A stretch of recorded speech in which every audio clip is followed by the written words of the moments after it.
अपना बिहार की करते हैं शुरुआत। दानापुर से मिल रही है बड़ी खबर। मनेर में दो गुटों के बीच खूनी झड़प हो गई है। पथराव के बीच कई राउंड फायरिंग की गई। ग्रामीणों का दावा कि 4 गोली लगी है। पुलिस के मुताबिक 2 को गोली लगी। पथराव में 5 से 6 लोगों के घायल होने की बात सामने आ रही। घायलों को पीएमसीएच रेफर किया गया। घायलों में एक बच्चा भी शामिल है। चितरंजन और छोटू पक्ष के बीच ये बवाल हुआ। बवाल के पीछे पुलिस ने कई वजह बताई हैं। छेड़खानी के पुराने विवाद में बवाल, भारी संख्या में पुलिस बल की तैनाती कर दी गई है। तो दानापुर से ये बड़ी खबर है, जहां मनेर में 2 गुटों के बीच में खूनी झड़प हुई। पथराव के बीच में कई राउंड फायरिंग चली। ग्रामीणों का दावा है कि 4 को गोली लगी है। पुलिस के मुताबिक 2 लोगों को गोली लगी। पथराव में 5 से 6 लोगों के घायल होने की बात सामने आ रही। घायलों को पीएमसीएच रेफर किया गया। घायलों में एक बच्चा भी शामिल है। चितरंजन और छोटू पक्ष के बीच ये बवाल हुआ। बवाल के पीछे पुलिस ने कई अहम वजह बताई हैं। छेड़खानी के पुराने विवाद में बवाल की बात सामने आ रही है। भारी संख्या में पुलिस बल तैनात है। से हम लोग पूछे हैं ना कि चितरंजन इसे क्यों कर रहा है, बोला है कि मारेंगे और मारेंगे, जो करना है सो कर लो। फिर आके गोली बारा दू ईंटा एकदम मैंने राइट शुरू कर दिया। कितना गोली चलाया? वो करीब 10 राउंड ले गोली चलाया। कई गो लोग घायल हुए? घायल है, गोली लगा है 4 आदमी। 2 व्यक्तियों को गोली लगी है, जिनका क्रमशः नाम संदीप कुमार और रुदल कुमार है। इसमें जो अभियुक्त लोग हैं इनकी पहचान की जा रही है और जल्दी इनकी गिरफ्तारी भी की जाएगी। अभी स्थिति तनावपूर्ण है, क्या फोर्स की तैनाती की जा रही है? फोर्स यहाँ ऑलरेडी तैनात है और स्थिति अभी नॉर्मल हो चुका है और जिन लोगों ने ये घटना कारित की है उन लोगों पे छापेमारी भी की जा रही है। विवाद का कारण पूर्व में एक छेड़खानी का मामला था, जिस संदर्भ में मनेर थाना में ऑलरेडी कांड दर्ज भी है, तो वही कारण बताया जा रहा है। और अभी जब अनुसंधान के क्रम में जब चीजें क्लियर होंगी तो और बेहतर हम आपको बता पाएंगे।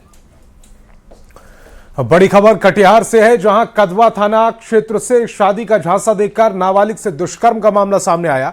पीड़िता का आरोप है कि मेले में पहचान होने के बाद आरोपी उसके घर आने जाने लगा और दोनों के बीच प्रेम संबंध हो गए। आरोप है कि आरोपी ने शादी का वादा कर कई बार उसका शोषण किया, लेकिन अब शादी से इनकार कर रहा है। मामले की शिकायत पुलिस से की गई है। कटिहार एसपी ने कहा कि पूरे मामले की जांच कर कानून के अनुसार कार्रवाई की जाएगी।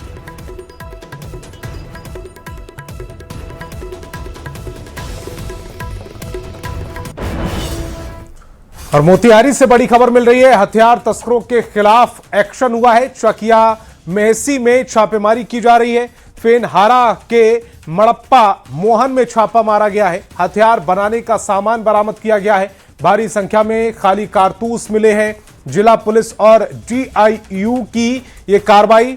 पुलिस हिरासत में 4 लोग लिए गए।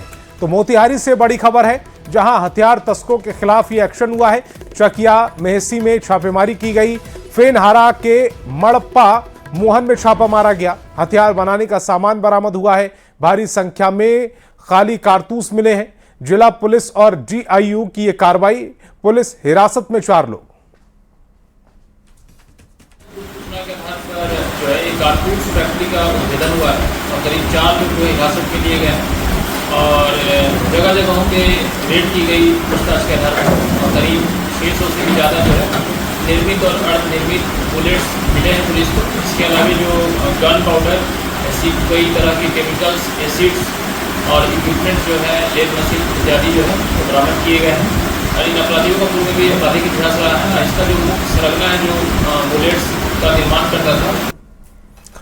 मधुबनी से बड़ी खबर मिल रही है। सुपारी देकर हत्या की साजिश नाकाम हुई है। वारदात से पहले पुलिस ने खुलासा किया। 2 आरोपी गिरफ्तार, एक अब भी फरार है। धीरज पाठक और रमन झा गिरफ्तार कर लिए गए। आरोपी के पास से देसी कट्टा, मोबाइल बरामद हुआ है। सौरभ शांडिल्य की हत्या की साजिश रची गई थी। समय रहते पुलिस ने वारदात को टाल दिया। BNS और आर्म्स एक्ट में केस दर्ज हुआ है। फरार आरोपी की तलाश में छापेमारी फिलहाल की जा रही है।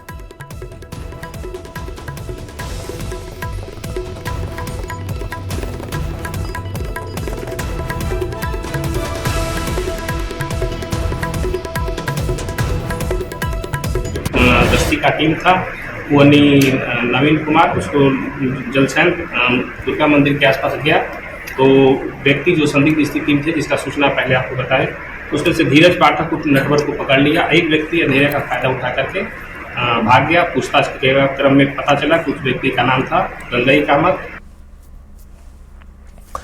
सासाराम से बड़ी खबर सामने आ रही, जहां नेटवर्क मार्केटिंग के नाम पर ठगी और बंधक बनाने का सनसनीखेज मामला सामने आया। गुजरात के अहमदाबाद के रहने वाले एक युवक को ज्यादा कमाई और नौकरी का झांसा देकर सासाराम बुलाया गया, जहां मुफस्सिल थाना क्षेत्र के बेदा गांव के एक मकान में उसे 10 दिनों तक बंधक बनाकर रखा गया और उसके परिजनों को फोन कर लगातार पैसों की मांग की गई। शिकायत मिलने के बाद अहमदाबाद पुलिस ने रोहतास पुलिस से संपर्क किया, जिसके बाद पुलिस ने कार्रवाई करते हुए युवक को सकुशल मुक्त करा लिया।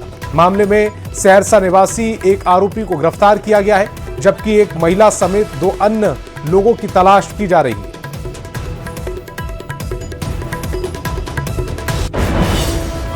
10 दिन से यहाँ बेदा नामक स्थान है, वहाँ पर एक जगह पे रखा गया था और उसके परिजनों से पैसे की मांग की जा रही है। उसके परिजन गुजरात पुलिस के पास गए, स्थानीय थाने के पास। उन्होंने संपर्क किया सासाराम पुलिस को, उसके बाद कार्रवाई की गई है और इसमें गैबल नाम की एक संस्था है जो नेटवर्क मार्केटिंग का काम करती है और युवकों को डायरेक्ट सेलिंग के नाम पर 40-50 हज़ार रुपये पर मंथ कमाने का प्रलोभन देते हैं। अगली खबर भागलपुर से, जहां चर्चित आशीष मिश्रा हत्याकांड में करीब 5 साल बाद अदालत ने बड़ा फैसला सुनाया। एडीजे 13 की अदालत ने आरोपी भतीजे दीपक कुमार मिश्रा को अपने चाचा की हत्या का दोषी मानते हुए आजीवन कारावास की सजा सुनाई। साथ ही उस पर 25,000 रुपए का जुर्माना भी लगाया। यह मामला 5 फरवरी 2022 का है, जब लोदीपुर थाना क्षेत्र में दीपक ने चाकू से हमला कर अपने चाचा आशीष मिश्रा की हत्या कर दी थी। अदालत ने गवाहों और सबूतों के आधार पर यह फैसला सुनाया। तो इसमें क्या सजा हुई है? लोदीपुर थाना कांड संख्या 21/2022 में आशीष मिश्रा हत्याकांड में आरोपी दीपक कुमार मिश्रा को आजीवन कारावास का सजा एडीजे 13 श्री प्रशांत कुमार झा के कोर्ट से दिया गया। इसमें आजीवन कारावास के साथ साथ 25,000 रुपया जुर्माना का भी सजा सुनाया गया। इसी पे भरोसा था, इसीलिए इतना दिन हम कोर्ट कचहरी दौड़ते रहे और आज न्याय मिला। देखते हैं आगे क्या होता है। कैसा लग रहा है आज आरोपी को सजा हुई है? कि आरोपी को जो सजा हुआ उसमें तो जो हुआ समाज का बहुत बड़ा योगदान रहा और प्लस इसमें समाज में जाता है कि इस तरह का बहुत आदमी आता है और देह हाथ बांधने लगता है कि कर लेंगे वो कर लेंगे। इसमें समाज में आता है कि जाके देखो जेल में कितना समय जाओ। खबर दानापुर से, जहां शाहपुर थाना पुलिस ने अवैध हथियार के साथ एक युवक को गिरफ्तार कर लिया। सूचना मिलने पर पुलिस ने दरियापुर पुल के छापेमारी की है और छापेमारी करते हुए सतीश कुमार नाम के युवक को देसी पिस्टल के साथ गिरफ्तार कर लिया। पुलिस के अनुसार आरोपी किसी वारदात की तैयारी में था। उसके खिलाफ आर्म्स एक्ट के तहत मामला दर्ज कर न्यायिक हिरासत में भेज दिया गया।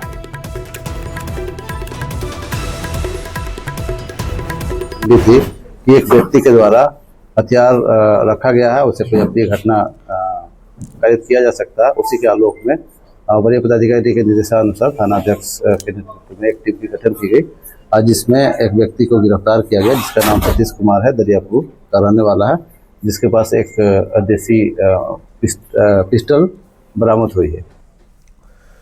संसद का मानसून सत्र कल से शुरू होने जा रहा है। इससे पहले दिल्ली में एक अहम सर्वदलीय बैठक बुलाई गई। इस सर्वदलीय बैठक में राज्यसभा में जेडीयू संसदीय दल के नेता संजय झा ने नेपाल से बाढ़ के मुद्दे को उठाया और इस पर संसद के भीतर चर्चा की मांग की। उन्होंने कहा कि ये केवल एक स्टेट और एक देश नेपाल के बीच का मामला नहीं है। संजय झा ने नेपाल में हाई डैम की मांग उठाई और इस पर सदन में चर्चा कराने की मांग की। संजय झा ने कहा कि ये 2 देशों के बीच का मामला है।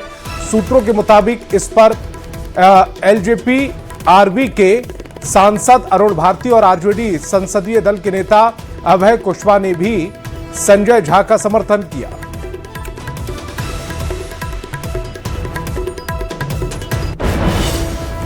और कल से संसद का मानसून सत्र शुरू हो रहा है। राज्यसभा में कल अहम बिल पेश होगा। कल वंदे मातरम बिल पेश हो सकता है। गृह मंत्री अमित शाह इस बिल को पेश कर सकते हैं। कल से यह मानसून सत्र शुरू हो रहा है। संसदीय कार्य मंत्री किरेन रिजिजू ने इस बात की जानकारी दी। मानसून सत्र में 8 बिल पेश होंगे। तो कल संसद का मानसून सत्र शुरू हो रहा है और राज्यसभा में कल वंदे मातरम बिल पेश हो सकता है। गृह मंत्री अमित शाह इसको पेश करेंगे। कल से ये मानसून सत्र की शुरुआत हो रही है। संसदीय कार्य मंत्री किरेन रिजिजू ने इस बात की जानकारी दी। मानसून सत्र में 8 बिल पेश होंगे।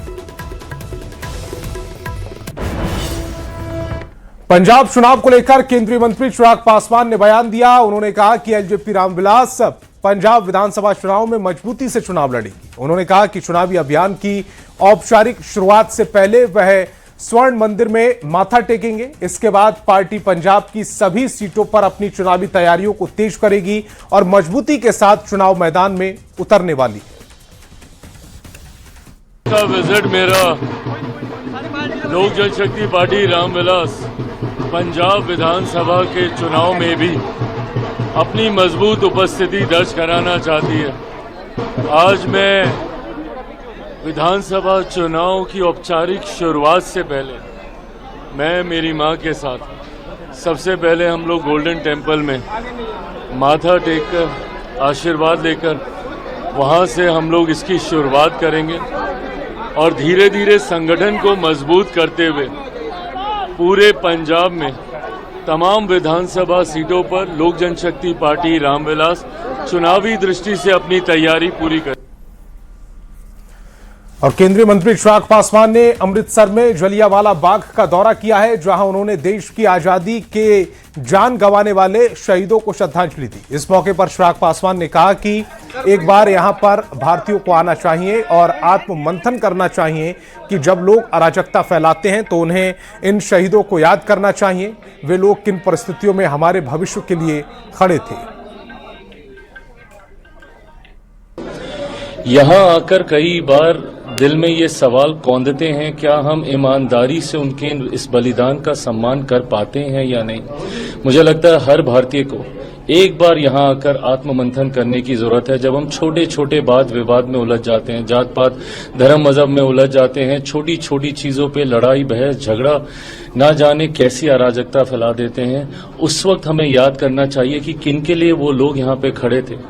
जिन निहत्तों के ऊपर गोली चला दी गई, जिनको भागने तक का मौका नहीं मिला, बच्चों के साथ जो महिलाएं कुएं में कूद गईं, किनके लिए खड़े थे? हमारे ही भविष्य के लिए ना। और आज जब वो आज़ादी हमें मिली है, इसकी हर सांस के साथ इस आज़ादी को वैल्यू करना ज़रूरी है, इसका सम्मान करना ज़रूरी है और उन शहीदों को निरंतरता में नमन करना और उनके परिवार वालों को हमेशा याद करते रहना ज़रूरी है। खबर पटना से, जहां अभिनेत्री और बीजेपी सांसद हेमा मालिनी की बेटी ईशा देओल बिहार दौरे पर हैं। बताया जा रहा है कि उनका दौरा राज्य में पर्यटन को बढ़ावा देने से जुड़ा है। इस दौरान वह बिहार के प्रमुख धार्मिक पर्यटन स्थलों का भ्रमण करेंगी और देश दुनिया के लोगों के बीच बिहार की पर्यटन संभावनाओं को प्रसारित करेंगी। इसी क्रम में ईशा देओल ने मुख्यमंत्री सम्राट चौधरी से भी मुलाकात की। बिहार सरकार पर्यटन को बढ़ावा देने के लिए हेली सेवा समेत कई नई पहल पर काम कर रही है। तो तस्वीर इस समय आपकी टेलीविजन स्क्रीन पर मुख्यमंत्री सम्राट चौधरी और ईशा देओल इन तस्वीरों में नजर आ रही है, जो हेमा मालिनी की बेटी हैं, जो बीजेपी सांसद हैं हेमा मालिनी, उनकी बेटी ईशा देओल जो इस समय बिहार दौरे पर है। बांकीपुर विधानसभा उपचुनाव को लेकर एनडीए ने पूरी ताकत झोंक दी है। एनडीए का हर दल अपने अपने तरीके से चुनाव प्रचार में लगा है। जेडीयू के मंत्री से लेकर विधायक तक घर घर जाकर चुनाव प्रचार कर रहे हैं और जनता से बीजेपी के नीरज कुमार सिन्हा के लिए वोट मांग रहे हैं। बांकीपुर के यारपुर में जेडीयू नेताओं ने नीरज सिन्हा की बड़ी जीत का दावा किया। देख रहे माहौल आप ही है, जिस तरह का माहौल है बांकीपुर विधानसभा उपचुनाव में, निश्चित तौर पर देखिए आप हाई प्रोफाइल बोल रहे हैं, हाई प्रोफाइल जिसके बारे में बोल रहे हैं वो तो पूरे बिहार में लड़े, एक सीट नहीं जीते तो यहाँ कहाँ से जीतेंगे? यहाँ इनका जमानत बचने वाला नहीं है, याद रखिएगा। लोगों में जोश है, उमंग है और लोगों की इच्छा है कि एनडीए की सरकार पहले से बनी हुई है और हम लोग के उम्मीदवार पहले भी यहाँ नितिन नवीन थे जो अभी राष्ट्रीय अध्यक्ष हो गए और जिसे जहाँ पे टिकट मिला है वो भी एक एनडीए का एक मामूली सा कार्यकर्ता। ये बहुत बड़ी बात है। भाषा अपने आप में एक कार्यकर्ता को भी यहाँ पे मौका मिलता है, इसलिए यहाँ पे जीत है। बांकीपुर विधानसभा उपचुनाव को लेकर राजनीतिक माहौल पूरी तरह से गर्मा गया है। इस बार मुकाबला त्रिकोणीय माना जा रहा है, जिससे चुनाव और दिलचस्प हो गया है। ये सीट बीजेपी नेता नितिन नवीन के विधायक पद छोड़ने के बाद खाली हुई थी। उनके राष्ट्रीय अध्यक्ष और राज्यसभा सांसद बनने के बाद यहां उपचुनाव कराया जा रहा है। चुनावी माहौल के बीच मतदाताओं का रुख जानने के लिए न्यूज 18 की टीम ने बांकीपुर की जनता से बात की। लोगों ने स्थानीय मुद्दों और उम्मीदवार को लेकर अपनी राय खुलकर रखी। बांकीपुर विधानसभा उपचुनाव में प्रचार के दौरान यहाँ पे कई सारे नेता पहुंचे थे, प्रचार करके चले गए। सारे लोगों से बातचीत करते हैं, तो क्या देख रहे हैं इस बार, कैसी लड़ाई? लड़ाई देखिए कहीं कुछ नहीं है। लड़ाई तो जैसे कि चुनाव हुआ, नितिन नवीन जी का माननीय राष्ट्रीय अध्यक्ष बन गए पार्टी का, हमारे क्षेत्र के विधायक रहता है, सबके साथ प्रेम भाव लगाओ, बड़े बुजुर्गों का सम्मान किया उन्होंने। और अभी उन्होंने अपने एक ऐसे जगह पे उम्मीदवार को खड़ा किया नीचे लेवल का, जिसे कार्यकर्ता करते हैं, बूथ लेवल का करते हैं, उस टाइप का उन्होंने दिया है। तो जाहिर सी बात है उसमें भी एक असमान व्यक्ति है वो और साधारण व्यक्ति है, तो जैसे उनकी छवि थी वैसे इनमें देख रहे हैं, बाकी देखते हैं। और तो यही है कि यहाँ से बांकीपुर में क्यों जीतेगा कार्यकर्ता है इसलिए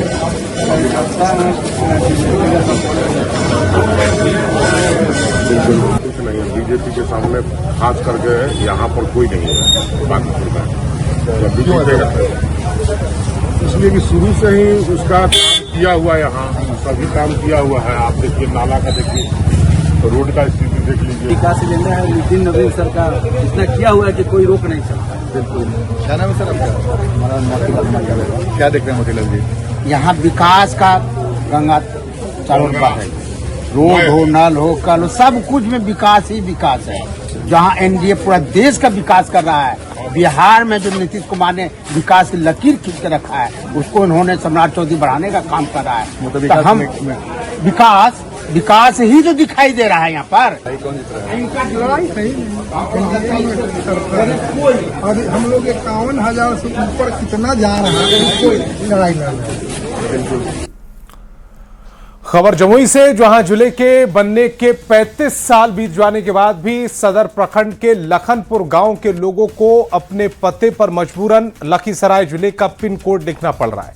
जमुई जिले का हिस्सा होने के बावजूद ये गांव लखीसराय के गोपालपुर डाकघर से जुड़ा हुआ था, जिसके कारण करीब 7,000 की आबादी को चिट्ठी पत्री से लेकर ऑनलाइन सरकारी पोर्टलों पर काम करने में परेशानी का सामना करना पड़ रहा था। ग्रामीणों की इस जायज और बरसों पुरानी समस्या को देखते हुए स्थानीय विधायक और खेल मंत्री श्रेयसी सिंह ने केंद्रीय सरकार के संचार मंत्रालय से इसके समाधान पर विशेष आग्रह किया, जिसके बाद केंद्र सरकार के संचार मंत्रालय ने बड़ा फैसला लेते हुए आखिरकार लखनपुर गांव को जमुई जिले के डाकघर से जोड़ दिया। इस फैसले के बाद लखनपुर गांव में दिवाली जैसा जश्न का माहौल है, जिसका जायजा लिया संवाददाता केसी कुंदन ने। जमुई को जिला बने 31 साल गुजर गए थे। वैसे में जमुई जिले के सदर प्रखंड के लखनपुर गांव के लोग परेशान थे डाकघर को लेकर, क्योंकि ये लोग भले रहते थे जमुई जिला में, लेकिन इनका डाक का पता लखीसराय का हुआ करता था। चिट्ठी पर इनका पिन कोड लखीसराय जिला का हुआ करता था। परेशानी थी और परेशानी के बाद ये लोग लगातार मांग कर रहे थे कि इनका डाकघर जो है जमुई जिला किया जाए। ऐसे में इन्होंने मांग रखा स्थानीय विधायक श्रेयसी सिंह, जो वर्तमान में मंत्री हैं, फिर उन्होंने केंद्र सरकार के संचार मंत्रालय से इस मांग को रखा, जब अब पूरी हो गई है, मतलब अब इनका पता बदल गया है, डाकघर बदल गया है। अब लखनपुर गांव वाले का डाकघर जमुई जिले के ढंड से जुड़ गया है। क्या परेशानी थी आप लोगों को? परेशानी तो हम लोगों को बहुत था कि पहले नदी में हेल करके जो है जाना पड़ता था लखीसराय जिला में चिट्ठी लाने के लिए, और बाद में पुल बना है, अभी हाल फिलहाल में करीब 1-2 साल हुआ तो थोड़ा आराम मिला था। अब पता बदल गया। अब पता बदल गया, लेकिन अभी और थोड़ा सा परेशानी रह गया कि एड्रेस चेंज करवाने के लिए हमारे गांव में शिविर लगाया जाए। शिविर लगाया सारे आधार कार्ड पे गोपालपुर हाँ सभी डाकघर लिखा है। अच्छा एक बात बताइए, क्या समस्या थी, किस बात की नहीं, परेशानी? पहले हम लोग पहले तो ठीक था, जब से ऑनलाइन वाला सिस्टम आया तब हम लोग पिन डालते थे 811310, तब हम लोग का डिस्ट्रिक्ट है जमुई, लेकिन जो डाकघर है वो है हम लोग का लखीसराय में, दूसरा डिस्ट्रिक्ट में है। तो पिन 811310 डालने के बाद हम लोग का डिस्ट्रिक्ट ही चेंज हो जाता था। तो कोई भी सामान हम लोग मंगाते थे तो इधर उधर हो जाता था, बहुत दिक्कत होता था हम लोग को। तो एक बार माननीय विधायिका यहाँ लखनपुर आई हुई थी, उन्होंने मांग हाँ पूरा ग्रामवासी था, हम लोग भी थे, सब साथ में थे। हम लोग मांग रखे कि दीदी हम लोग का वो आधा ही जो डाकघर है चेंज हो। अब कितना राहत मिला? अब तो बहुत बहुत राहत मिला है। क्या क्या फायदा होगा? अब हम लोग ऑनलाइन सामान कुछ भी मंगाते थे आराम से आएगा, अब कोई दिक्कत नहीं होगा हम लोग को। अच्छा क्या परेशानी होती थी, जैसे डाकघर का को लेकर क्या इश्यू था? डाकघर लेके यही इशू था कि सबसे पहले तो अभी गोपालपुर में था, गोपालपुर में भी डाक बंद हो गया। डाक बंद होने के बाद चल गया संग्रामपुर, और संग्रामपुर से गोपालपुर और संग्रामपुर लखीसराय जिले में लेकिन गोपालपुर तो कुछ नजदीक हो जा रहा था, लेकिन संग्रामपुर यहाँ से कम 15 किलोमीटर 15 किलोमीटर वहां से आना जाना, मतलब बहुत दिक्कत हम लोग को होता है। मतलब सामान जैसे कुछ है अभी आना हो तो आता था 10 दिन बाद। ये सब से हम लोग को अब राहत मिल गया। राहत मिलेगा, अभी नहीं मिला, राहत मिलेगा तब जब मेरा पोस्ट ऑफिस का जो पिन कोड है 811307 आधार कार्ड पैन कार्ड में जब चेंज हो जाएगा तब हम लोग को राहत मिलेगा। केसी कुंदन, न्यूज़ 18 जमुई